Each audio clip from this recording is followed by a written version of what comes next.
આમોદ મંદિરના બાંધકામના કામમાં 31 લાખથી કથિત છેતરપિંડી મામલે આમોદ પોલીસે 2 આરોપીની અમદાવાદથી ધરપકડ કરી છે.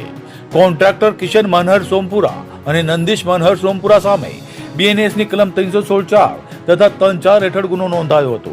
આમોદના નાયર ખાતે આવેલા સ્વામિનારાયણ ગુરુકુળ કેમ્પસના સ્વામિનારાયણ સંસ્કાર ભવન મંદિર બાંધકામ માટે પથ્થર મટીરીયલ સપ્લાય તેમજ ઘડાઈ ફિટિંગનું કામ આરોપીઓને સોંપવામાં આવ્યું હતું.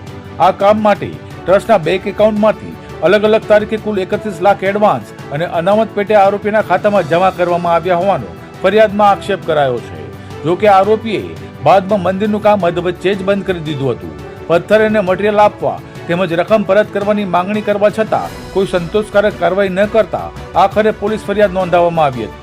આ મામલે તપાસ હાથ ધરાતા આમોદ પોલીસે કિશન મનહર સોમપુરા અને નંદીશ મનહર સોમપુરાની અમદાવાદથી ધરપકડ કરી હતી. હાલ પોલીસે સમગ્ર મામલે વધુ તપાસ હાથ ધરી છે.